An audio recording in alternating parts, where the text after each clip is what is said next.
Alrighty. Welcome to the dungeon. A dungeon. How did we get here? What's the dungeon? The dungeon is a place where we get to talk about the deep stuff, the stuff that nobody else wants to talk about sometimes. But how we got here is an interesting journey, ain't it?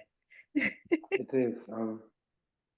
We first met back in was it like 16 years ago? 16, Yeah, 17 years ago? yeah, 2008 was when I Oh, first arrived at the shores of Montego Bay. how was that for you? It was fun. It was fun. It was a really good time, We got to meet, we got to play basketball, we got to hang. We connected on the fact that we were the Mamba people. We loved Kobe Bryant. And it was really fun times, wasn't it? It was. It was fun, but I mean, well, we met at YWAM Youth on a Mission, Yeah. um, and it's a non-profit organization. Like I Hmm. was staffing there, and then you came, Yeah. and immediately I tell you this all the time off record. Immediately, it was like a breath of fresh air. Somebody who is free spirited and just not just you know life. And so I'm it a took it took weirdo too, Like I think the thing about it too is like I don't fit in many boxes, right? there's not a box to contain you.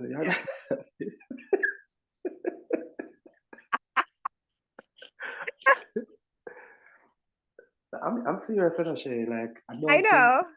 I don't think your spirit, your laughter, it was like medicine for us because all right, all right, let's just go to just give a brief synopsis of what it was like in Wyoming as a staff, a Jamaican staff. Yeah. And note, I wasn't somewhere overseas, I was in my country. And Hmm. it was so depressing, which was a total contrast because Yeah. Waimea is a beautiful place, beautiful scenery, Gorgeous. Gorgeous. gorgeous, beautiful scenery. But I think that was like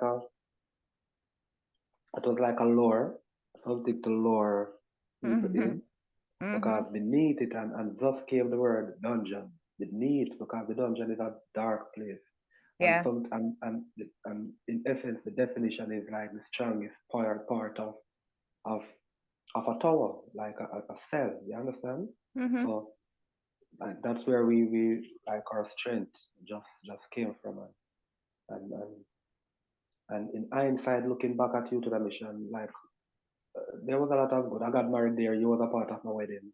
Like Hmm. our friendship lasts throughout the years, on and off, but the connection is there, was there, and still is. And so I've met a lot of good friends there. You understand? Yeah. I've met a lot of nice people. Some I'm not connected with many of them now, There is drama. but beneath all of that, and you was explaining something to me yesterday about just the core, like it has like just spiritual attachment, slavery, and then stuff like that embedded in its DNA. And so we were Yeah. a part of that, not knowing. So would you like to just explain more about that? Yeah. So I'm from Curacao, right? Another Caribbean island. And so I'm very aware of not just our history, which I'm still becoming more aware of because our history has been very whitewashed, right? The history of slavery has been completely whitewashed. And so actually, I read something yesterday that I thought was very powerful. It said the history of slavery is a white history. the history of overcoming slavery, that is Black history. And I thought that was really powerful because slavery is what the whites did, right? um, but how we Mm. overcame, that's our story. Um, and by the way, I speak like that, but actually I'm descendants of both slave owners and enslaved people. So that is a whole story in itself. But I've become very aware of the energy of places. And I think the first place that I got awoken to that was in YWAM Montego Bay, because like one of the first weeks that I was there, somebody came in and she came to see the campus because she used to be there at when it was Christ for the Nations before. And she talked about them like praying and doing spiritual warfare there because of the history of the place. You know, it used to Yeah. be what's modern, what we often call plantation, you know, with a great house where the slave owners will work. In Curacao, we call that a landhuis, um, where the slave owners lived, the enslavers lived. Let's put it. I want to be as correct as possible because the changing of the words really changes your perspective on things, right? Yeah. And then it's the grounds is quote unquote a plantation, but really it was a concentration camp for people that were enslaved, right? Yeah. And so that was the spiritual environment, the energetic environment there in that place. And so this lady was talking about how they had to deal with that, and constantly that was something that was coming up. And she said, I came here again and I still feel like this is an ongoing thing. But then we prayed and it was supposed to all be gone immediately. Like, Suppose. yeah, like this energy that's been there for 400 years plus immediately went away, Yeah. supposedly. Yeah. But that made me very aware of things in Jamaica, given I was only 19 when I arrived and I turned 20 when I was there, you know, but that was seen in every way. And so, yeah, share your experience with how you've seen that enslaved relationship happen in modern day Well, YWAM. hearing you explain it now, it just makes sense because, on every slave plantation, there is what's called quote unquote great house, right? Yeah.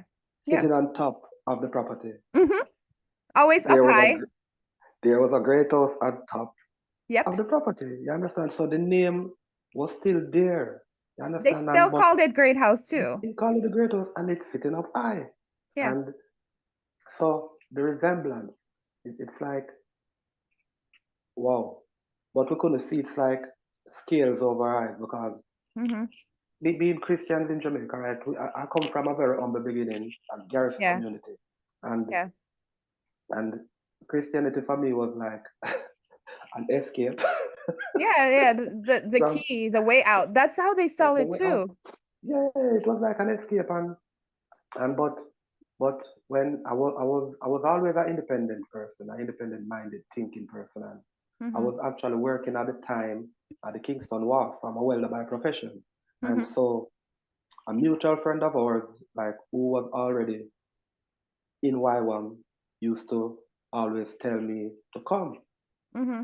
Understand? But I'm like, okay, tell me just what YWAM is about, and in in a nutshell, you would have to give up everything, go live on this beautiful property, but Hmm. then and you would have to work, and then you would have to write and ask newsletters, they call it, and ask for support. Hmm. So that means I'm going to give up my independence to go and literally beg people. You understand? To ask for Yeah. the support. And Yeah. that didn't sit well with me. I couldn't see that. You understand? But eventually I went. Circumstances happened and I went, and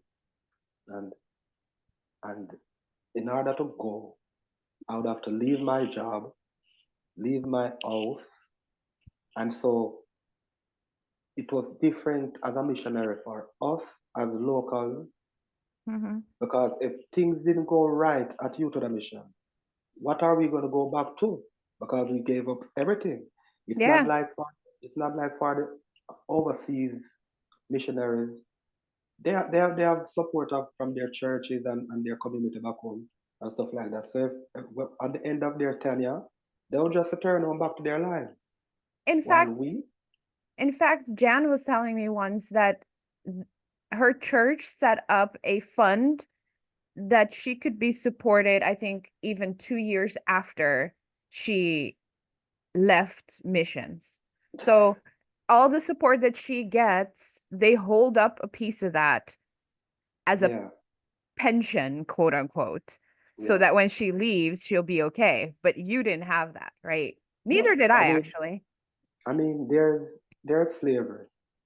We know slavery, but then there's in Jamaica, it's a black country, right? A black nation, Mm-hmm. but we have something of our own classism. You understand? So I'm from the garrison, but I'm a part of this big church Yeah. uptown, like the higher echelon of society. We serve that church. So it was like preparing us for whatever I'm looking back at because Mm-hmm. they did not support us. They support a girl from the Philippines, Mm-hmm. you understand, who came to Jamaica to YWAM and they supported them instead of us, like Yeah. locals from their churches. So Mm-hmm. it was a huge, like that in itself was like, we if we don't get support, we can't buy groceries, like we can't buy Mm-hmm. sanitary, yeah, the sanitaries and stuff like that. And so it was a huge challenge for me, not Yeah. just for me, for many of the Jamaican Yeah. staff here. And so I could like to answer your question, like I could see Mm-hmm. like in modern time just slavery being handed down in the form of religion, Christianity, mission to us, even to go on trips, mission trips and stuff like that. It was a selective few who always go. You understand? While we True. I didn't remember. And now I'm thinking about that. It's true. and the locals like myself, we were in maintenance. So I remember this time, this girl, you know, this girl came to me. I was married at the time, and she was like, I should come and empty your trash. I'm like, why should I empty your trash? That's your personal stuff. It's not, you understand? And it's in the night, it's after work hours, you understand? And I'm like, but you are in maintenance. I'm like, no, I am responsible to empty my trash. And guess what? They kept a meeting about it, you know? Of course. Of course.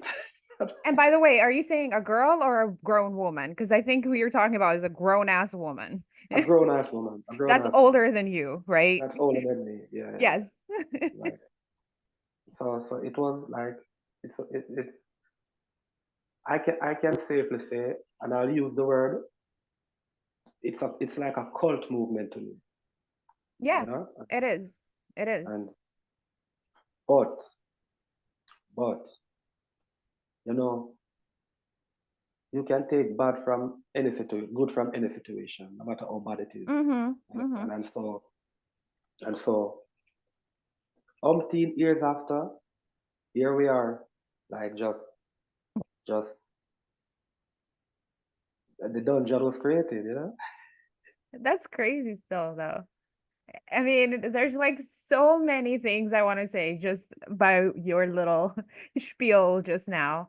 Um, but yeah, let's go back to, the campus and what I coined the dungeon, right? Mm, Because the way the campus is set up, there's like these blocks of houses. They're like campus houses, right? There's these dorm rooms that is just like bunk beds and a bathroom in yeah, the room. That's where I stayed when I was a student. And then at the corner of each row of houses, there is actual homes with rooms in them.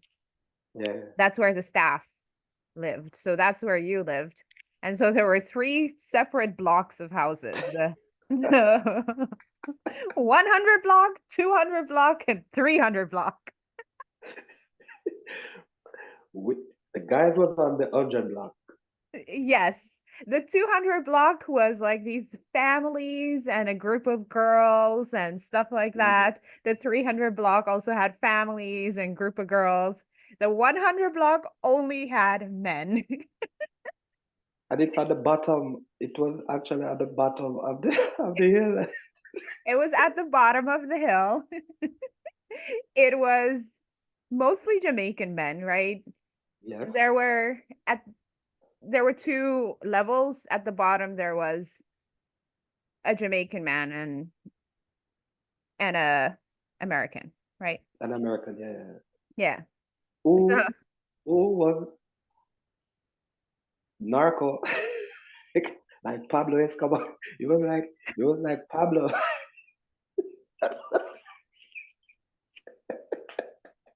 no, wait, there was two Americans. Escobar and the other one. And that's some of the all right, go on, finish it. Yeah, that's a joke. That's a joke. A joke embedded in truth. But yeah, so the 100 block was where the guys stayed, Jamaican guys that I played basketball with and also watched basketball with. But it was kind of frowned upon for any girls to go near the 100 block. Yes. And so I called it the dungeon. And I hung out in the dungeon basically every night. Yes. Yeah. You did. Yeah, we used to watch basketball, talk. There was nothing weird happening either. It was just No, but that hanging. in its sense, that in itself was like you crossing a line, and there was Yeah. actually a line. There was a yellow line made with tape that was supposed to be for, I heard it was for the DTS girls, but apparently it was for all girls. I don't know. Nobody ever told me not to cross that line. But at Yeah. some point I saw the line. I was like, what does this mean? That's strange, though. That's strange, yo. That's sick. Yeah. That's a line of separation, segregation Hmm. within a Christian organization. You understand? Yep. But there was a lot of fears of people having sex out of marriage, out of wedlock. I mean, it was like 20 somethings. Obviously, everybody was horny because nobody was getting some. Everybody pretended like they weren't. Um, But but the Jamaicans were the one being scrutinized. yeah. You understand? I remember they sent home a girl, two Hmm. girls. Can I call names? Should I call names? Let's call names. Oh, so you remember Mona and Kathy Hmm. K. McCoon, Yeah. who was on the, I think, the 200 block. They were rooming with this girl from England by the name of Alice. Yeah, yeah, I remember them. And so Mona went to the director of the campus saying that she can't sleep comfortable at night. Oh Mona, why can't you sleep at night? Should we cast out demons or something? Mona was like, no. It was like just that there's always a buzzing sound.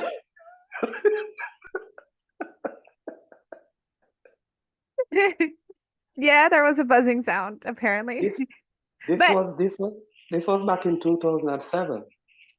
oh wow, so that's before I came. Before you Yeah. came.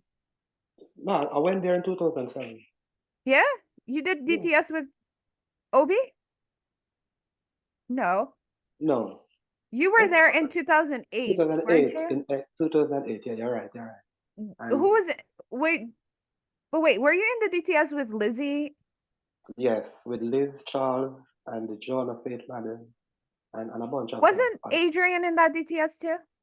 no, not mine. It was the details after mine. All right. So let's clear because we got to clear the YWAM jargon, right? DTS is discipleship training school. Yeah. And it's when they teach you to be of service, aka enslaved. Slaves. Because And you, that's the entrance point into Ireland.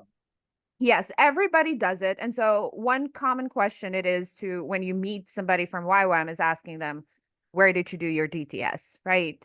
And for me, I did my DTS in Trinidad, even though the way that I learned about YWAM was from Obi, who is Jamaican and who did his DTS prior to Oh, shit, yours. wait, shit, wait. I want to finish this story. Yeah, sorry. Yeah, go. Okay, so the buzzing sound. Apparently, the white girl from England, Alice, who had a massive support system behind her. I'm talking about pound sterling, okay? She was masturbating every night with a vibrator.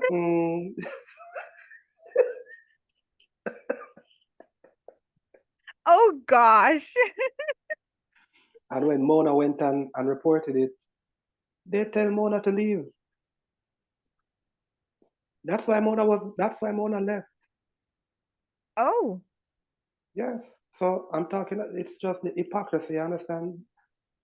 Like because that, Mona didn't have a massive support she system. didn't have a massive support system there. So it's the mistreatment of the local Christian missionaries Yeah, versus the big communist capitalist.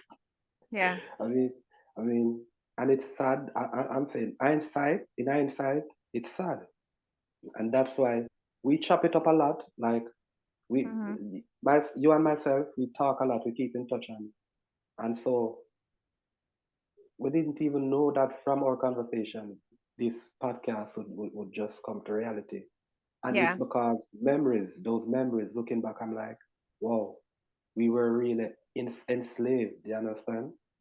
And yeah. there's so much more stories where I can say where Jamaicans, um, missionaries, staff members, um, DTS disciples was being mistreated. Hmm. So much more.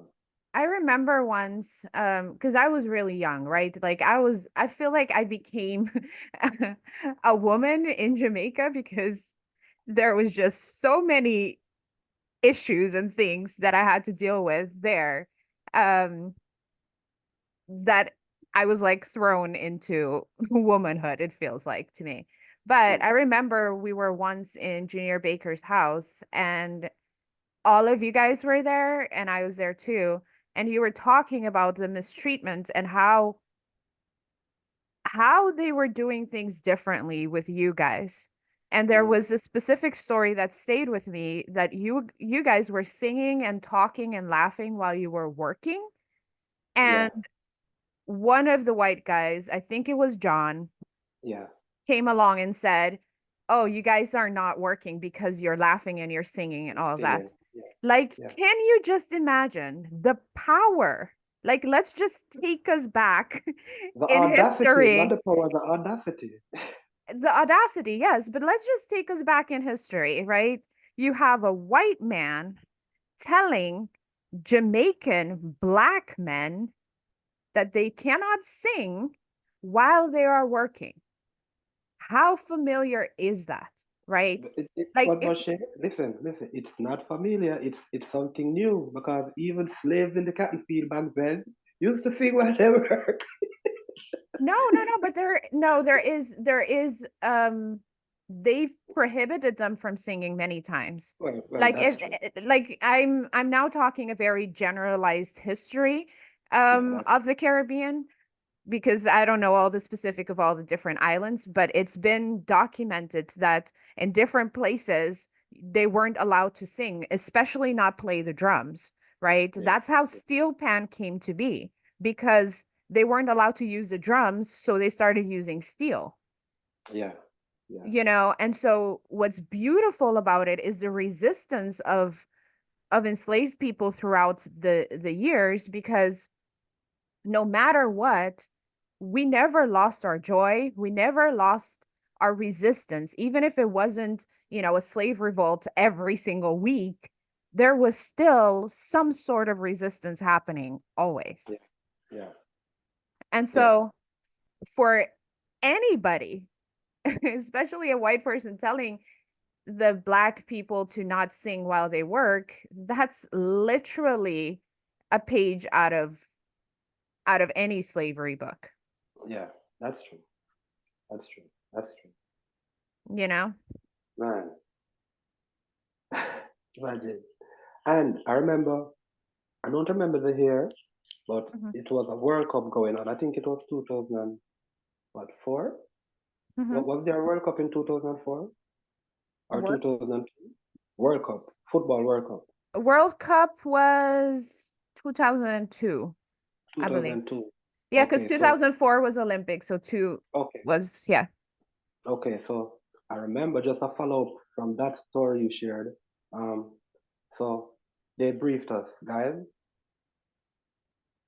you can't go to your dorms and watch the football games when it's on because you have work duties and stuff like that, you know, and stuff like that. Hmm. Well, okay, all right, fine. Did you know that when America was playing, when the United States of America was playing, all the white guys who told us that they went to the you can't find them. They were locked up in their room, eating cookies, drinking milk, and watching the game, Of while course. we have to be out there toiling on Yeah, work duties. yeah, You know, and I know this is gonna ruffle a lot of feathers, you know, but we are prepared for it yeah, because yeah, it's it's the all truth. right. It's my truth. I'm hoping it's your truth. You understand? And Yeah. and so and so I stand on the truth. Yeah, we have to. Um, but you said 2002, you meant 2010, because 2010 was World Cup again. It's one of those World Cup. I Yeah, stand yeah, yeah. corrected. Okay, yeah, I'm not. Yeah, I yeah, don't yeah. remember, but The yeah, Waka Waka World Cup the waka waka, in South Africa. boom shakalaka laka. But also like bringing back to the whole sexual thing, right? There, the fact that the Jamaican black men were seen as over sexualized, that's also freaking racist. Yeah, It's racist in itself because it's like, yo, these are the wild animals that can't control their sexual desires. But then yeah, on the other hand, there's the misogyny that happens where it's like women dress appropriately. Don't go to the 100 block. Do not talk to men. Do not touch men. Do not do this. Like basically, shut yourself up in your room so that you won't be attacked by these wild predators. They can't yeah, control their sexual desires, yeah, you know? yeah. And I've literally been around all these quote unquote wild predators the entire time. Nothing happened. Like there No, is no nice romantic sexual escapade that happened with me and any of the and Jamaican guys. that's why you were blacklisted. I told you were blacklisted. You know, Yeah. none of them liked you, Shay, because you came and you rap with us, you sat with us, you laughed with Hmm. us, Hmm. and you just you was just being a friend. You understand? Yeah. And so I don't know if you know this, but you were blacklisted. I I'm not surprised. I'm not surprised. But also like it's interesting, because most of the international people weren't blacklisted. No, that's why Because, I said you yeah, were different, and that's why you remain different because we could see you for who you were. And when I said we, I'm literally saying us. I'm not speaking about myself. mm-hmm, All of us at the time, as friends, the group of guys of us, we saw you as a person, just a breath of fresh air. You understand? And we remain friends up to this day. You're the only friend I have from 15 years ago. Wow, you understand? So, yeah, yeah. uh, No, but I think for me too, it was such a liberating experience, because I do see YWAM as a cult, right? But also, I grew up in a very strict cult. It wasn't a cult with walls in it. Like, the walls were but their walls were imaginary, right? But with YWAM now, I left Curacao where I was dictated on what I could watch, what I could do, what all that stuff. And I went to YWAM that even though the rules were strict, it wasn't as strict as it was in my household. And so to hang out with you guys was basically the start of me coming into my own because I'm a rebel by nature, Mm. you know?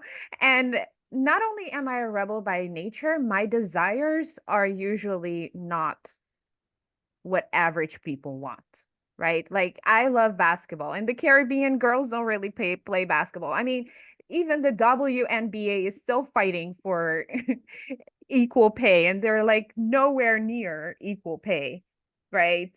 And Mm. if you compare that to the NBA, and all these NBA guys are trying to push it, everybody's trying to push it, but even though WNBA is growing, it's still Yeah, nothing compared to what the NBA is, yeah, yeah, right? So yeah. that's just the difference between, first of all, women in sports, secondly, women in basketball. Now you bring that to the Caribbean where basketball is not the biggest sport. It is football or cricket or basketball or baseball. Like Curacao Baseball, were yeah. baseball people. Um, but you know, now obviously the population of girls that play basketball is really, really small. Yeah. Like I think in the English Caribbean islands, girls usually play netball too, which I've never Yeah, played. netball, and Yeah. volleyball. Yeah, you're right, you're right. Yeah. So, they don't have that here, by the way. I only heard about that in other Caribbean islands. Like I've never heard anybody here play netball. Um, but you know, I was different in that way.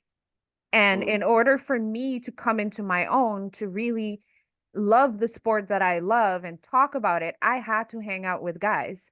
Now, here, it was difficult because I wasn't allowed to be alone with guys. So there was a basketball court near my house. I had to either get my sister or my friend or somebody to walk with me there, and they weren't interested in basketball. So they were just sitting there chaperoning me while I played with the guys. And in Yeah. school, we had a basketball team from our school that we set up. We won 4 championships. So I'm a 4-time basketball champion here, high school level here in Curacao. But Okay. we only played, sometimes we only had one team as an opponent, which was the Wow. international school. So that puts it into perspective, right? Yeah. But still, like, you know, for me, I came into my own there because I was able to just hang out with the people that I could hang out with. And the basketball court was right there. So I could always go and play. And you were always on the basketball court. Like, Yep. if you weren't That's at my home, sport. you were playing basketball all by yourself. That's my sport. Kobe. Kobe. Yeah, yeah. We love Kobe. Don't be talking shit about Kobe around here. Not No, in we, this we fight. dungeon. No, we fight. We fight. We literally fight for that. Yeah, yeah. We have.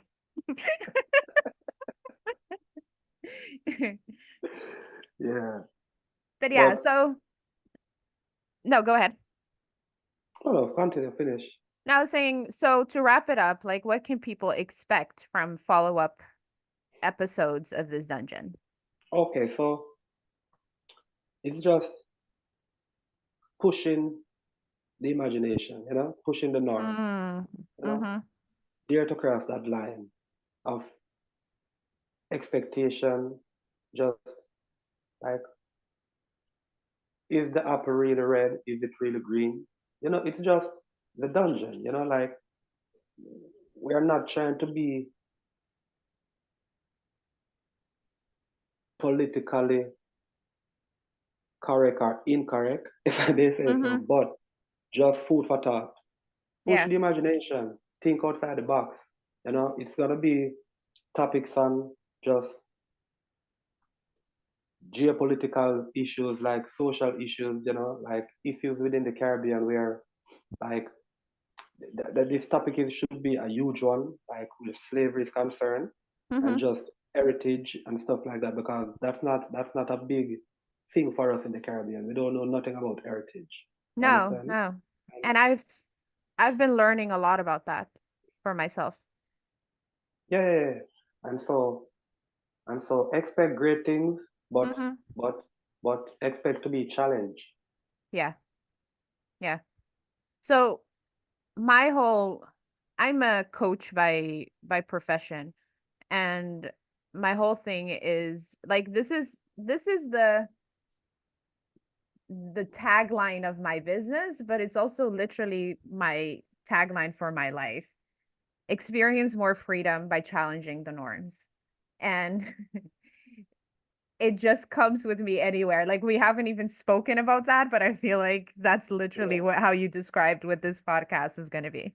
yeah, yeah, And also like I feel like for us it's very important to heal, understand, and bring in the past into the present, right? mm, That's also reclaiming our heritage because with modernity and what happened with the European Enlightenment and all that stuff is this aspect of you're here now and you're all that there is, right? mhm, But if you look at African ancestry, even if you look at like Vikings and all that stuff, they really honored their ancestors. They honored who came before them. They looked yeah, at their history. They continued to tell this history orally for years. And so yeah, that's also part of reclaiming who we are. yeah, yeah, yeah. In order to go forward, like just from a spiritual, mental, practical perspective, you have to know from which it is you're moving forward from. You understand Yeah, whatever it is, because if you don't know, chances are you'll end up the same place. You understand? You have to have an true, idea, have a knowledge. So, true, true. so yeah, Shay, I'm happy, I'm excited, and Yay! and you see, and this is and never despise small beginnings because this was a thought like a week ago, Yeah, and now here we are. here we are. And we don't have fancy equipment or anything. We do not go and edit stuff. It's more like a radio show. It is what it is. If we Yeah, fart, you'll hear it. literally, We're and not gonna edit out our farts. and it's our truth, so we Yeah. just speak candidly. We're not editing. It's just our truth. Yeah. It's either you accept it or you don't. But I think if you don't accept it, you don't accept us either. I I feel like the more that I've learned to accept people with their weird thoughts and beliefs, like even if it's opposed to mine, the more I can accept myself. Or actually, the more I accept myself, the more I can accept that in other people too. Yeah, And, you know, I've had a very interesting 2 days of like clashing viewpoints, and yet I can fully respect the person with another viewpoint. yeah, yeah, yeah. Yeah. All right. That's it. See you That's for a wrap. the next episode. Bye. Peace out. Lick more.